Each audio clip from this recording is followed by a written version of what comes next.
Hi friends, ಎಲ್ರಿಗೂ ನಮಸ್ಕಾರ. ಎಲ್ಲರೂ ಹೇಗಿದ್ದೀರಾ? ಎಲ್ಲರೂ ಚೆನ್ನಾಗಿದ್ದೀರಾ ಅಂತ ತಿಳ್ಕೊಂಡಿದ್ದೀನಿ. ನಾನು ಕೂಡ ಚೆನ್ನಾಗಿದ್ದೀನಿ ಫ್ರೆಂಡ್ಸ್. ಫಸ್ಟ್ ಒಂದು ವಿಡಿಯೋ ಹಾಕಿದ್ದೆ ನೋಡಿ, ಗೌರ್ಮೆಂಟ್ ಹಾಸ್ಪಿಟಲಲ್ಲಿ ಅಡ್ಮಿಟ್ ಮಾಡಿದಾಗ ಅದರದ್ದು ಕಂಟಿನ್ಯೂ ವಿಡಿಯೋ ಇದು. ಅಲ್ಲಿಂದ ನಾವು ಡಿಸ್ಚಾರ್ಜ್ ಮಾಡಿಸ್ಕೊಂಡು ರೆಫರ್ ಮಾಡಿಸ್ಕೊಂಡು ನಾವು ಬೇರೆ ಹಾಸ್ಪಿಟಲ್ ಕರ್ಕೊಂಡು ಹೋಗೋಣ ಅಂತ ಹೋಗ್ತಾಯಿದ್ವಿ. ನಾವು ಬೇರೆ ಹಾಸ್ಪಿಟಲ್ಗೆ ಹೋಗಬೇಕಿತ್ತು. ಅವರು ಆಂಬುಲೆನ್ಸ್ ಡ್ರೈವರು DRM ಹಾಸ್ಪಿಟಲ್ಗೆ ಕರ್ಕೊಂಡೋಗಿ ಚೆನ್ನಾಗಿ ನೋಡ್ತಾರೆ ಅಂತ ಹೇಳಿ ಅಲ್ಲಿಗೆ ಕರ್ಕೊಂಡು ಬಂದರು. ಅಲ್ಲಿಗೆ ಕರ್ಕೊಂಡು ಬರ್ತಿದ್ದಂಗೆ ಇಯರಲ್ಲಿ ಟ್ರೀಟ್ಮೆಂಟು ತಕ್ಷಣ ಇಯರಿಗೆ ಪೇಷಂಟ್ ಕರ್ಕೊಂಡು ಚೆನ್ನಾಗಿ ಟ್ರೀಟ್ಮೆಂಟ್ ಎಲ್ಲ ಕೊಟ್ಟರು. ಅಲ್ಲಿ ಪೇಯ್ನ್ ಕಡಿಮೆ ಆಗಲಿಕ್ಕೆ ಒಂದು ಸಿರಪ್ ಕೊಟ್ಟರು. ಅದಾದಮೇಲೆ ಅವನಿಗೆ ಪೇಯ್ನ್ ಕಡಿಮೆನೇ ಆಗಲಿಲ್ಲ. ಆಮೇಲೆ ಅಲ್ಲಿಂದ ವಾರ್ಡಿಗೆ ಶಿಫ್ಟ್ ಮಾಡಿಬಿಟ್ಟು ಡಾಕ್ಟ್ರು ಪಿಡಿಯಾಟ್ರಿಷನು ಡಾಕ್ಟ್ರು ಅವಿನಾಶ್ ಸರ್ ಅಂತ ಪಿಡಿಯಾಟ್ರಿಕ್ ಸರ್ಜನು ಚೆನ್ನಾಗಿ ನೋಡಿದ್ರು. ಒಟ್ಟಿನಲ್ಲಿ ಅವರು ಇಲ್ಲಿಂದ ವಾರ್ಡಿಗೆ ಶಿಫ್ಟ್ ಮಾಡಿದ್ರು. ವಾರ್ಡಿಗೆ ಶಿಫ್ಟ್ ಮಾಡಿದ್ಮೇಲೆ ಇಲ್ಲಿ PCT, ಟ್ರಮಾಡಲು, ಬಸ್ಕೋಪೇನು ಹಂಗೆ 2 ಥರ 3 ಥರ ಇಂಜೆಕ್ಷನ್ಗಳನ್ನ ಆ್ಯಡ್ ಮಾಡಿದರು. ಪೇನ್ ಕಿಲ್ಲರ್ ಇಂಜೆಕ್ಷನ್ ಆ್ಯಡ್ ಮಾಡಿದರು. ಆಂಟಿಬಯೋಟಿಕ್ಕು ಅಷ್ಟೇ 2 ಟೈಪ್ಸ್ 3 ಥರ ಆಂಟಿಬಯೋಟಿಕ್ಕು, ಸೆಫ್ರಿಯಾಕ್ಸಿನು ಮತ್ತು ಅಮಿಕಾಸಿನು, ಮೆಟ್ರೋಜೆಲ್ಲು ಈ ಥರ 3 ಥರ ಆಂಟಿಬಯೋಟಿಕ್ ಹೋಗ್ತಿತ್ತು. ಮತ್ತು IV ಫ್ಲೂಯಿಡ್ ಹೋಗ್ತಿತ್ತು. ಯಾಕೆಂದರೆ ಅವನು ಏನು ಊಟ ತಗೊಳ್ತಿರ್ಲಿಲ್ಲ. ಅದಕ್ಕೆ IV ಫ್ಲೂಯಿಡ್ ಕಂಟಿನ್ಯೂಸ್ ಆಗಿ ಹೋಗ್ತಿತ್ತು. ಫಸ್ಟೇ ಬಂದಾಗ ಸ್ವಲ್ಪ ಪೇಯ್ನ್ ರಿಲೀಫ್ ಆಗಿತ್ತು ಅಂದ್ಬಿಟ್ಟು ಸ್ವಲ್ಪ ಫೋನ್ ಹಿಡ್ಕೊಂಡು ಕೂತಿದ್ದ. ಅಂದರೆ ಸ್ವಲ್ಪ ಪೇಯ್ನ್ ಸ್ವಲ್ಪ ಕಡಿಮೆ ಆದಾಗ ಅವ್ನು ಇದು ಮಾಡ್ತಾನೆ. ಇದು ಸೆಕೆಂಡ್ ಡೇ ಇದು. ಡ್ಯಾಡಿ ಮನೆಗೆ ಹೋಗ್ಬಿಟ್ಟು ಅಡ್ಮಿಷನ್ ಎಲ್ಲ ಮಾಡಿಸಿ ಮನೆಗೆ ಹೋಗಿ ಮತ್ತೆ ಬಂದರು. ಅದ್ರ ನೆಕ್ಸ್ಟ್ ಡೇ ತುಂಬ ಪೇಯ್ನು ಅಂತ ಇದು ಮಾಡ್ತಿದ್ದ. ಊರಲ್ಲಿ ಇಲ್ಲೂ ಬಂದ್ರೂ ಸಹ ಊರಲ್ಲಿ ಏನೂ ತಗೋತಿದ್ದಿಲ್ಲ. ಒಂದು ಸ್ವಲ್ಪ ಎಳ್ನೀರು ಕುಡಿಸಿದ್ವಿ. ಎಳ್ನೀರು ಕುಡಿಸಿದ್ಕೆ ಎಲ್ಲ ವಾಮಿಟಿಂಗ್ ಮಾಡ್ಕೊಂಡ.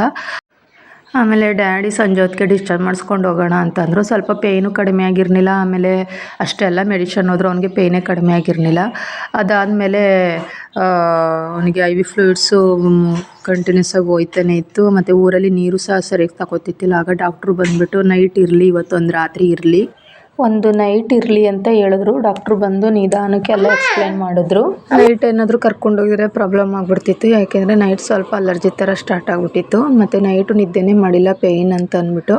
ಆಮೇಲೆ ಒಂದು ನೈಟ್ ಇದ್ವಿ.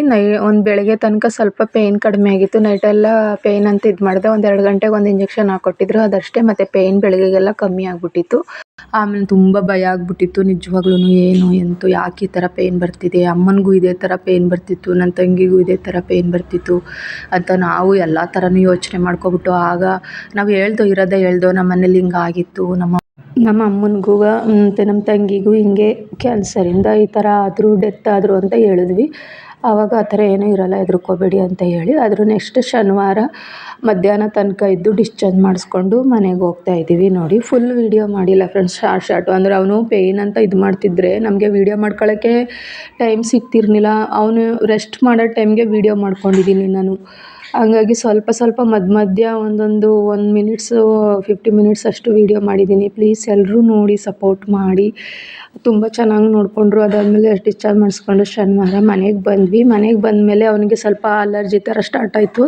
ಅಲ್ಲಿ ಅಲರ್ಜಿ ಸ್ವಲ್ಪ ಸ್ಟಾರ್ಟ್ ಆಗಿತ್ತು. ಅಲ್ಲೇ ಟ್ಯಾಬ್ಲೆಟ್ ಎಲ್ಲ ಹಾಕಿದ್ರು, ಕಡಿಮೆ ಆಗುತ್ತೆ ಹೋಗಿ ಅಂತ ಅಂದರು. ಅಂದರೆ ತುಂಬ ಹೆವಿ ಮೆಡಿಷನ್ ಹೋಗ್ತಿತ್ತಲ್ಲ, pain killer, antibiotic, IV fluid continuous ಆಗಿ ಹೋಗ್ತಿತ್ತು. ಅವನಿಗೆ ಪೇಯ್ನ್ ಕಡಿಮೆ ಆಗ್ತಾಯಿಲ್ಲ ಅಂತ ಅಂದ್ಬಿಟ್ಟು ಅದಕ್ಕೆ ಅವನಿಗೆ ಪೇಯ್ನ್ ಕಡಿಮೆ ಆಯಿತು, ಅಲರ್ಜಿ ಸ್ಟಾರ್ಟ್ ಆಗಿಬಿಡ್ತು. ಆವಾಗ ಮನೆಗೆ ಬಂದ್ವಿ ಕಡಿಮೆ ಆಗುತ್ತೇನೋ ಅಂತ. ಮನೆಗೆ ಬಂದ್ರೂ ಕಡಿಮೆ ಆಗಿಲ್ಲ.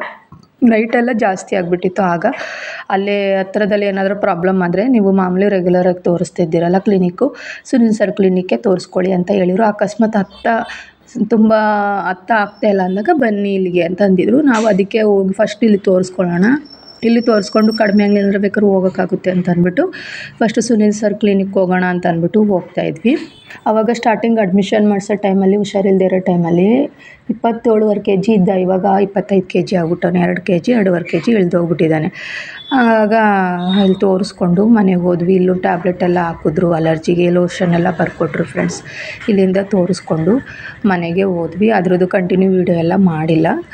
ಗೌರ್ಮೆಂಟ್ ಹಾಸ್ಪಿಟಲ್ಗೆ ಬೇಡ ಕಣಪ್ಪ, ನಡಿ ಪ್ರೈವೇಟ್ಗೆ ಹೊಂಟೋಗ್ಬಿಡೋದ, ಎಷ್ಟು ಕಷ್ಟ ಆದರೂ ಪರವಾಗಿಲ್ಲ, ಅವನ್ನ ಹೆಂಗಾದರೂ ಮಾಡಿ ಉಳಿಸ್ಕೊಳ್ಳೋದ ಅಂದ್ಬಿಟ್ಟು ನಮ್ಮ ಡ್ಯಾಡಿ ಗೌರ್ಮೆಂಟ್ ಆಸ್ಪತ್ರೆಗೆ ಬೇಡ ಅಂತೇಳಿ ಪ್ರೈವೇಟ್ ಹಾಸ್ಪಿಟಲ್ಗೆ ಕರ್ಕೊಂಡು ಬಂದರು. ಅಲ್ಲಿ ಅದೇ ಥರ ಟ್ರೀಟ್ಮೆಂಟ್ ಕೊಟ್ಟು ನನ್ನ ಮಗ ನಿಜವಾಗ್ಲೂ ಉಳಿಸ್ಕೊಂಡ್ವಿ ನಾವು ಎಷ್ಟು ದೇವ್ರು ಬೇಡಿದ್ದೀವೋ ನಮಗಷ್ಟೇ ಗೊತ್ತು. ನಿಜವಾಗ್ಲೂ ಎಷ್ಟು ಹರಕೆ ಮಾಡ್ಕೊಂಡಿದ್ದೀವೋ ಹಂಗೆ ಆಗೋಗ್ಬಿಟ್ಟಿತ್ತು ಫ್ರೆಂಡ್ಸ್. ನಮ್ಮ ಪರಿಸ್ಥಿತಿ ಹಂಗೆ ಆಗ್ಬಿಟ್ಟಿತ್ತು. ಕಳ್ಕೊಬಿಡ್ತೀವಿ ನಾವು ಅಂದ್ಕೊಬಿಟ್ಟಿದ್ದು. ಅಷ್ಟು ಭಯ ಆಗ್ಬಿಟ್ಟಿತ್ತು ನಮಗೆ. ಅವ್ನು ಹಂಗೆ ಆಡೋದು ನೋಡಿ ನಮಗೆ ತುಂಬ ಭಯ ಆಗ್ಬಿಟ್ಟಿತ್ತು ಫ್ರೆಂಡ್ಸ್. ನೋಡಿ ಇಲ್ಲಿಗೆ ಈ ವಿಡಿಯೋನ ಎಂಡ್ ಮಾಡ್ತಾಯಿದ್ದೀನಿ. ಪ್ಲೀಸ್ ಎಲ್ಲರೂ ವಿಡಿಯೋ ನೋಡಿ ಸಪೋರ್ಟ್ ಮಾಡಿ. ಫಸ್ಟೆಲ್ಲ ವಿಡಿಯೋ ಎಲ್ಲರೂ ನೋಡ್ತಿದ್ರಿ, ಈಗ ಯಾರೂ ಸರಿಯಾಗಿ ನೋಡ್ತಾ ಇಲ್ಲ. ಪ್ಲೀಸ್ ಎಲ್ಲರೂ ವಿಡಿಯೋ ನೋಡಿ ಸಪೋರ್ಟ್ ಮಾಡಿ. ಇಲ್ಲಿಗೆ ವಿಡಿಯೋನ ಎಂಡ್ ಮಾಡ್ತಾಯಿದ್ದೀನಿ. Thank you friends. Full video watch ಮಾಡಿ. Thank you.